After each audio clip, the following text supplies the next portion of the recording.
if you don't know me, my name's Tylerann Jahraus, and oh god,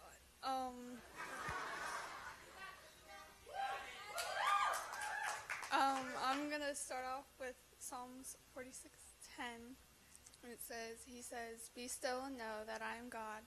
I will be exalted among the nations, and I will be exalted in the earth." So I'm gonna give you a little background story because it'll help you understand later. I'm the oldest of 5 girls. God bless my dad. And being the oldest means you have to be more responsible, and you're like the tester child for everything. I was born in Maryland in '99, and then I got moved to here, but we moved back in '04 to my dad's disappointment, and I started kindergarten. Now, as I grew, I got bullied a lot. I don't know why. I was told I shouldn't talk until when spoken to, that I should just shut up, I'll never have friends, and all that wonderful, joyful stuff. And that it took me a while to open up. It still takes me a while.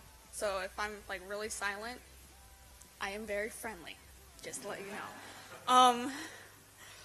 My definition of friendship, or whatever, might be different from yours. When I had friends, they would toss me aside, like, oh, like, here, you want to go to, like, wherever, and then, oh, like, we're best friends, and then once that, like, I don't know, play date or whatever ends, they don't talk to me, like, nothing. I don't hear anything until the next time they want friends over. Friends over. And so that's why I thought friends were tossing each other aside when you don't need them, then pulling them back in just to be tossed aside again. So I learned to be cautious yet friendly to get that spark of friendship that like you usually have when you're younger. The bullying went up all the way to 8th grade, and that's when it changed. I met my first true friend. She was this beautiful flower that was battered from its own hardships, and I adored her. She was like my best friend. She didn't make fun of me. She didn't say anything mean and all that, and we hit off really well until I had to move back to California in the summer of sophomore heading into junior year. And that was like the hardest thing to do, because like I had my one true friend, and like she understood me because we went through most of the same things. But the main reason that I wanted to share and all was about safe havens. I've had many safe havens throughout my childhood. From kindergarten to 4th grade, it was learning. I can learn. It doesn't like yell at me. It doesn't push me off to the side and all. And once I got older, it got more like controlling, and I had to learn specific things for each classes, which I did not like at all. Then my next safe haven was martial arts. Martial arts was something that I could prove that I could do, that I can show all the boys, that girls are way better than them, which I still think.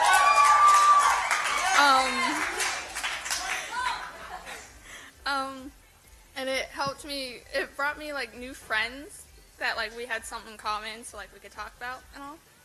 And by the time I got to my 2nd degree black belt, I finally made it to high school, and for the most part, the bullying was down to a minimum besides the snide comments that I got, which were so joyful. I lost my place. Oh, okay. Sophomore year was the year that my family had announced that we were moving back to California, which was really hard. And up to this point, my parents still know nothing about the bullying because of the so many kids, and I just don't want them to put the burden of me being made fun of and all on them when they're worrying about finances and my younger sisters and all that. And I lost my place again. Okay. As I went to church every Sunday, I would hear all about my friends talking about God, how they can feel His love, and like he's talking to them, and he's being like really like one-on-one with them. but I never got that. Like, I've talked to him, I've tried to, and I've, like, presented myself to him and all. He wouldn't answer my prayers and all, and I felt, like, really downgraded. So I thought, oh, like, they need him more than me, so it's fine. Like, they're first. Like, I'll worry about everyone else first, and then get, like, the second, like, hand-me-downs or whatever. But as I grew up, I figured out that God. Oh, sorry. It was not the thing. As I grew up and all, like, like, all that, God's given me a new perspective, you would say. I'm an extremely observant person because I'm really quiet. I don't really like talking and all that. And I notice the little things. And I use that to approach people. Like, I'll see, like, what they're interested in. I'll see that, like, spark in their eye and joy and happiness about whatever subject they're talking about, like dancing in their eyes and the slight raise of their voice, and, like, they're moving around because they're, like, so excited about whatever they're talking about. So I'll use that to, like, advantage. It sounds kind of mean, but I'll use it and, like, try to get them to go on and, like, feel like, I don't know, the friendship or whatever we're having. Oh, God. Oh, yeah. And because I moved all the way out here from Maryland and I lost my safe haven from martial arts, I now have my room. And I love it so much. It has paintbrushes, canvases, paint tubes, charcoal pencils, charcoal vines, pastels spread throughout it. It's like a huge mess. My mom hates me for it. And there's fairy lights and antiques, and everything's cozy and quirky, and I can control the setting. So, like, I won't get yelled at. Nothing will, like, want to not be there with me. I don't know how many times people have told me that. But,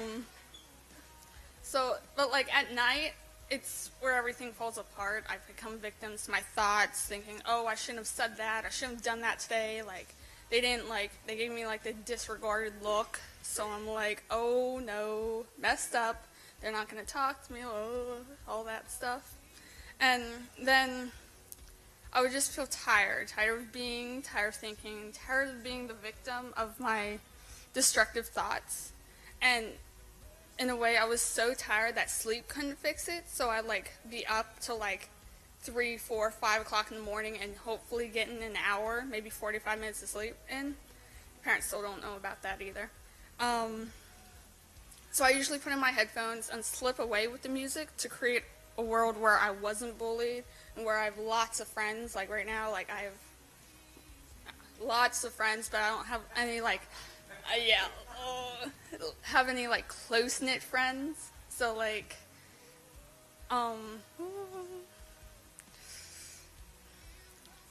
it's like that, and they don't throw me away when they don't need me, but they, like, keep me there, and all that. Where I am, I'm happy. I don't have any responsibilities from at night. I don't have any responsibilities. I can't disappoint my parents with, like, grades or, like, I did something wrong that day and they're really mad at me. Like, God was there to help me through that, even though he didn't need to speak with me. He would show me just the right things in order for me to know that he was there and that he loved me and will be there for me. And at times, I don't fully understand what he means for whatever was going on.